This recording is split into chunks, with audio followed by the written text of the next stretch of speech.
Hello નમસ્કાર મિત્રો, દરેકનું હાર્દિક સ્વાગત છે મિત્રો. ધોરણ 5 પર્યાવરણ જેમાં પાઠ નંબર 3 સ્વાદથી પાચન સુધી મિત્રો સ્વજ્ઞ પોથીના સંપૂર્ણ પાઠનું સોલ્યુશન આ વિડીયોમાં કરીશું. તે પહેલા ચેનલમાં નવા છો તો ફટાફટ ચેનલને સબસ્ક્રાઇબ કરી તમારા મિત્રોને શેર કરી દો. ચાલો શરૂ કરીએ.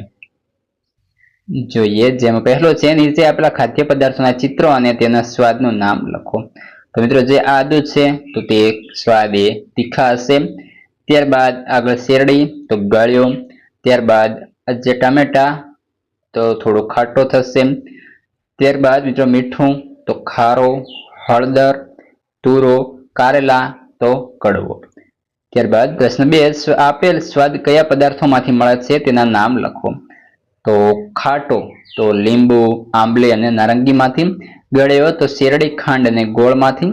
તીખો તો મરચાં, આદુ અને મરીમાંથી. તુરો તો હળદર અને આમળામાંથી. ખારો તો મીઠું અને સંચળમાંથી. કડવો તો કારેલા, લીમડો અને મેથીમાંથી. પ્રશ્ન 3, જેમાં પ્રશ્નનો જવાબ લખો. પહેલો છે, તમને સૌથી વધુ ભાવતી 4 વસ્તુઓના નામ અને તેના સ્વાદ જણાવો. ગુલાબ જાંબુ તો ગળ્યો સ્વાદ. ઢોકળા તો ખાટા હશે. પાણીપુરી તીખી. ઢોસા તીખા. પ્રશ્ન 2, તમે લખેલી 4 વસ્તુઓનો સ્વાદ એક સરખો છે? ના, બધી વસ્તુઓનો સ્વાદ જુદો છે. પ્રશ્ન 3, માત્ર સુગંધથી કઈ ખાદ્ય વસ્તુઓ ઓળખી શકાય? તો માત્ર સુગંધથી ઓળખી શકાય તેવી ખાદ્ય વસ્તુઓ લસણ, ડુંગળી, વરિયાળી અને જીરું. પ્રશ્ન 4, ખોરાક શા માટે ખૂબ ચાવીને ખાવો જોઈએ? તો કે ખોરાક ખૂબ ચાવીને ખાવાથી ખોરાકનું પાચન સારી રીતે થાય છે, એટલે ચાવીને ખોરાક ખાવો જોઈએ. પ્રશ્ન 5, લાલ રસનું કાર્ય શું છે? લાલ રસ ખોરાક સાથે ભળી ખોરાકને સુપાચ્ય બનાવે છે. 6, શિવાંશને ઝાડા ઉલટી થયા છે તો તેણે કેવો ખોરાક લેવો જોઈએ?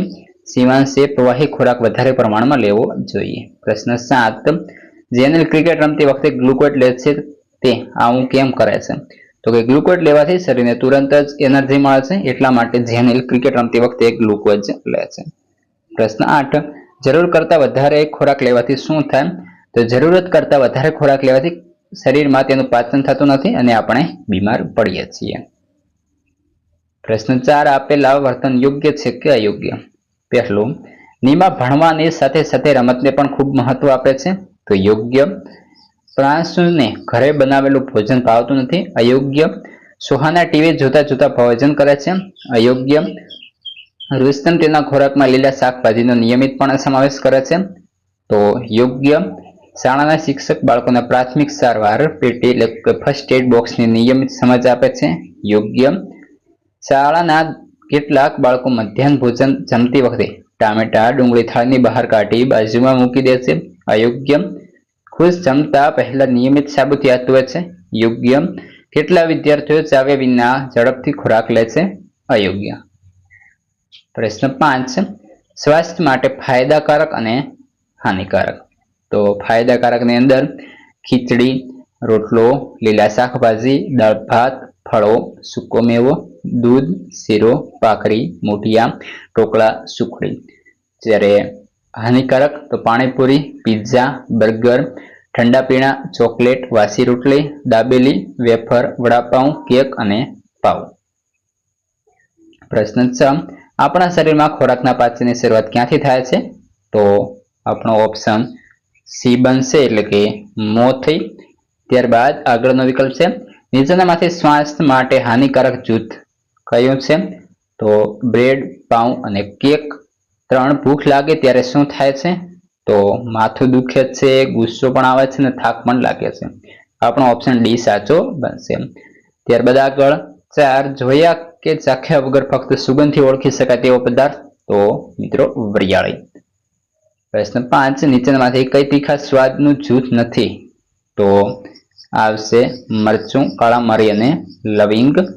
ત્યારબાદ આગળ છે 6, શરીરની તંદુરસ્તી માટે નીચેમાંથી શું કરશો? તો ખૂબ ચાવીને ખોરાક ખાવો જોઈએ. પ્રશ્ન 7, તમારી શાળામાં સ્વાસ્થ્ય જાળવવા માટે થતી પ્રવૃત્તિઓ વિશે લખો. તો કે અમારી શાળામાં સ્વાસ્થ્યની જાળવણી માટે નિયમિત રીતે નખની તપાસ કરવામાં આવે છે. સમયાંતરે બધા જ વિદ્યાર્થીની ડોક્ટર તપાસ કરવામાં આવે છે. બધા બાળકોને પૌષ્ટિક આહાર મધ્યાહન ભોજન યોજના અંતર્ગત આપવામાં આવે છે. પ્રશ્ન 8 નીચેના જોડકણા વાંચી તમે પણ આવા સ્વાસ્થ્યને લગતા જોડકણા બનાવો.